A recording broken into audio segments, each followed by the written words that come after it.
കഴിഞ്ഞ ഏതാനും ദിവസങ്ങളായി ഗവൺമെൻറ് കോഴിക്കോട് മലപ്പുറം ജില്ലകളിൽ 15 ഇയേഴ്സിന് താഴെയുള്ള കുട്ടികളിൽ സ്കൂളുകളും അംഗനവാടികളും കേന്ദ്രീകരിച്ച് നടത്തുന്ന ഈ ജാപ്പനീസ് മസ്തിഷ്ക ജ്വരത്തിനെതിരെയുള്ള വാക്സിനേഷൻ ഡ്രൈവിനെ കുറിച്ച് അതിനെക്കുറിച്ച് പാരൻസിനുള്ള സംശയങ്ങളെയും അതുപോലെ ആശങ്കകളെ കുറിച്ചാണ് ഇന്ന് ചർച്ച ചെയ്യുന്നത്. ജാപ്പനീസ് എൻകെഫലൈറ്റിസ് എന്നുള്ളത് ഒരു വൈറസ് ഉണ്ടാക്കുന്ന അസുഖമാണ്. നമുക്കൊക്കെ പരിചയമുള്ള ഡെങ്കി വൈറസിൻ്റെ സെയിം ഫാമിലിയിൽപ്പെട്ട വൈറസാണ്. അത് പലരുടെയും ചോദ്യമാണ്, ഇതൊരു പുതിയ വൈറസാണല്ലോ, നമ്മളിതിനെപ്പറ്റി കേട്ടിട്ടില്ലല്ലോ എന്നുള്ളത്. ഇത് നമുക്ക് നേരത്തെ അറിയുന്ന ഏതാണ്ട് 1870s മുതൽ അറിവുള്ള ഒരു വൈറസാണ് ഈ ജാപ്പനീസ് എൻകെഫലൈറ്റിസ് വൈറസ് എന്നുള്ളത്. നമ്മുടെ നാട്ടിൽ തന്നെ ഫസ്റ്റ് റിപ്പോർട്ട് ചെയ്താണ് 1990s മുതൽ റിപ്പോർട്ട് ചെയ്യപ്പെട്ട വൈറസാണ്. അതിനുശേഷം പലപ്പോഴും പല ജില്ലകളായി ചെറിയ ചെറിയ ഔട്ട് ബ്രേക്സും റിപ്പോർട്ട് ചെയ്യപ്പെട്ടിട്ടുണ്ട്. 2009 മുതൽ തിരുവനന്തപുരം അതുപോലെ ആലപ്പുഴ ജില്ലകളിൽ ഇത് ജാപ്പനീസ് എൻകെഫലൈറ്റിസ് വാക്സിൻ എന്നുള്ളത് റുട്ടീൻ ഇമ്മ്യൂണൈസേഷൻ്റെ ഭാഗമായിട്ട് ഗവൺമെൻറ് നൽകുന്നുണ്ട്. നമുക്കൊക്കെ നമ്മുടെ നാട്ടിലൊക്കെ വളരെ കോമൺ ആയിട്ടുള്ള ക്യുലെക്സ് എന്ന കൊതുകാണ് ഈ അസുഖം പരത്തുന്നത്. ഇതിൻ്റെ നാച്ചുറൽ റിസർവോയർ എന്ന് പറയുന്നത് പന്നികളാണ്, അതേപോലെ നീർപക്ഷികൾ. അവയിൽ നിന്ന് ഈ കൊതുകുകൾ വഴിയാണ് മനുഷ്യരിലേക്ക് അസുഖം പടരുന്നത്. ഇതിൻ്റെ ലക്ഷണങ്ങളിലേക്ക് വരികയാണെങ്കിൽ നമ്മൾ പേര് പറയുന്ന പോലെ ഒരു മസ്തിഷ്ക ജ്വരമാണ്, തലച്ചോറിൻ്റെ ഇൻഫെക്ഷനാണ്. അതുകൊണ്ട് തന്നെ പനിയും തലവേദന ഛർദിയായിട്ട് തുടങ്ങി പെട്ടെന്ന് തന്നെ ബോധക്ഷയത്തിലേക്കും അവസ്മാരത്തിലേക്കും നീങ്ങുകയും 30% ആളുകളിൽ മരണം വരെയും സംഭവിക്കാം. പെട്ടെന്നാണ് ഇതിൻ്റെ പ്രോഗ്രഷൻ ഉണ്ടാവുക എന്നുള്ളത്. അതുകൊണ്ട് തന്നെ പലപ്പോഴും ഈ രോഗി മരണപ്പെട്ടതിന് ശേഷമായിരിക്കും നമ്മൾ പലപ്പോഴും ഡയഗ്നോസ് ചെയ്യപ്പെടുക എന്നുള്ളതാണ് ഇത്തരം അസുഖങ്ങളുടെ ഒരു പ്രശ്നം.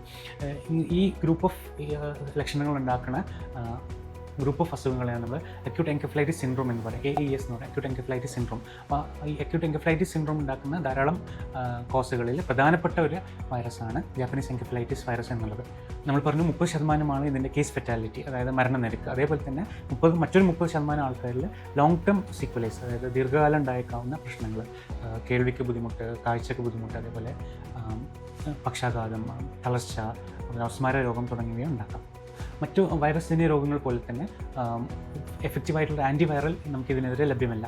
നമുക്ക് ആകെയുള്ള ഓപ്ഷൻ എന്നുള്ളത് ഇതിൻ്റെ പരത്തുന്ന കൊതുകുകളെ നിയന്ത്രിക്കുക എന്നുള്ളതും അതേപോലെ തന്നെ വാക്സിനേഷൻ നൽകുക എന്നുള്ളതാണ്. ഈ വാക്സിനേഷൻ ഡ്രൈവിൽ നമ്മൾ ഉപയോഗിക്കുന്ന വാക്സിൻ എന്നുള്ളത് ജെൻവാക് എന്ന ഒരു ഇന്ത്യൻ വാക്സിനാണ്.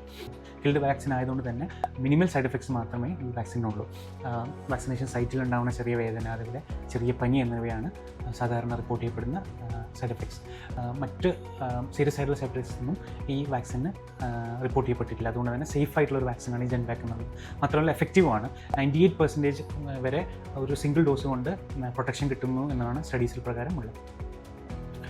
പിന്നെയുള്ള സംശയം, എന്തുകൊണ്ട് ഈ 2 ജില്ലകളിൽ മാത്രം, കോഴിക്കോട് മലപ്പുറം ജില്ലകളിൽ മാത്രം ഇപ്പോൾ വാക്സിനേഷൻ ഡ്രൈവ് നടക്കുന്നു എന്നുള്ളത്. അത് കഴിഞ്ഞ ഏതാനും വർഷങ്ങളായി മലപ്പുറം കോഴിക്കോട് ജില്ലകളിൽ അക്യൂട്ട് എൻകെഫലൈറ്റിസ് സിൻഡ്രോം കേസുകൾ ധാരാളമായി റിപ്പോർട്ട് ചെയ്യപ്പെടുന്നതുകൊണ്ടാണ് ഗവൺമെൻറ് ഈ 2 ജില്ലകളെ സെലക്ട് ചെയ്തുകൊണ്ട് ഇപ്പോൾ ഒരു കാച്ചപ്പ് വാക്സിനേഷൻ ഡ്രൈവ് എന്നുള്ളത് കൊണ്ടുവരുന്നത്. അത് മലപ്പുറം ജില്ലയിൽ കഴിഞ്ഞ 2021 മുതൽ ഏതാണ്ട് 126 കേസുകൾ ഓഫ് AES റിപ്പോർട്ട് ചെയ്യപ്പെടുകയും അതിൽ ഏതാണ്ട് 27 മരണങ്ങൾ സംഭവിക്കുകയും ചെയ്യപ്പെട്ടിട്ടുണ്ട്. അതുകൊണ്ട് തന്നെയാണ് ഈ 2 ജില്ലകളിലും ഇത് കാച്ചപ്പ് വാക്സിനേഷൻ നടക്കുന്നതും തുടർന്ന് തന്നെ അത് റുട്ടീൻ ഇമ്മ്യൂണൈസേഷൻ്റെ ഭാഗമാക്കുകയും ചെയ്യുമെന്നാണ് കരുതപ്പെടുന്നത്. പിന്നെയുള്ള സംശയം, നമുക്ക് എല്ലാവർക്കും അറിയുന്ന മാരകമായ അസുഖങ്ങളായ നിപ്പയും അമീബിക് മസ്തിഷ്ക ജ്വരമൊക്കെ ഉള്ളപ്പോൾ എന്തുകൊണ്ട് നമ്മൾ കേട്ടിട്ടില്ലാത്ത ഈ ജാപ്പനീസ് എൻകെഫലൈറ്റിസിനെതിരെ വാക്സിനേഷൻ നൽകുന്നു എന്നുള്ളതാണ്. അത് നമ്മൾ മനസ്സിലാക്കേണ്ട, ഈ നിപ്പയ്ക്കെതിരെയും അതുപോലെ അമീബിക് മസ്തിഷ്ക ജ്വരത്തിനെതിരെയും നമുക്ക് എഫക്റ്റീവായിട്ടുള്ള വാക്സിൻ ഇപ്പോഴും ലഭ്യമല്ല. ഈ പറഞ്ഞ അസുഖങ്ങൾ, അതായത് അക്യൂട്ട് എൻകെഫലൈറ്റിസ് സിൻഡ്രോമിൽ ഉണ്ടാക്കുന്ന പല വില്ലന്മാരുണ്ടെങ്കിൽ പോലും അതിൽ പ്രധാനപ്പെട്ട ഒരു വില്ലനാണ് ഈ പറഞ്ഞ ജാപ്പനീസ് എൻകെഫലൈറ്റിസ് എന്നുള്ള. അപ്പോൾ അതിനെതിരെ നമുക്ക് എഫക്റ്റീവായിട്ടുള്ള സേഫ് ആയിട്ടുള്ള വാക്സിൻ ലഭ്യമാകുമ്പോൾ അത് നൽകുന്നതിലൂടെ അത്രയും കേസുകൾ നമുക്ക് കുറയ്ക്കാൻ പറ്റും. മാത്രമല്ല അത്രയും കേസുകൾ കുറഞ്ഞാൽ തന്നെ സ്വാഭാവികമായിട്ടും ഈ നിപ്പ, അതേപോലെ അമീബിക് മസ്തിഷ്ക ജ്വരം പോലത്തെ മറ്റ് അസുഖങ്ങളുടെ ഡയഗ്നോസിസ് എളുപ്പമാക്കാനും അതുപോലെ എഫക്റ്റീവായിട്ട് ട്രീറ്റ് ചെയ്യാനും പറ്റുമെന്നുള്ളതാണ്. ഇൻ ഷോർട്ട്, നമ്മുടെ നാട്ടിലെ കഴിഞ്ഞ ഏതാനും വർഷങ്ങളായി കൂടുതലായിട്ട് റിപ്പോർട്ട് ചെയ്യപ്പെടുന്ന ഈ മാരകമായ അസുഖമായ ജാപ്പനീസ് എൻകെഫലൈറ്റിസിനെതിരെയുള്ള സേഫും എഫക്റ്റീവായിട്ടുള്ള വാക്സിനേഷൻ ക്യാമ്പയിനാണ് ഇപ്പോൾ നടക്കുന്നത്. നമ്മുടെ കുട്ടികൾക്കും അത് ലഭിക്കുന്നുണ്ട് എന്നുള്ള കാര്യം നമ്മൾ പ്രത്യേകം ഉറപ്പുവരുത്തേണ്ടതാണ്. കൂടുതൽ സംശയങ്ങൾ എന്തെങ്കിലും ഉണ്ടെങ്കിൽ കമൻറ്റ് ബോക്സിൽ അറിയിക്കാം. Thank you.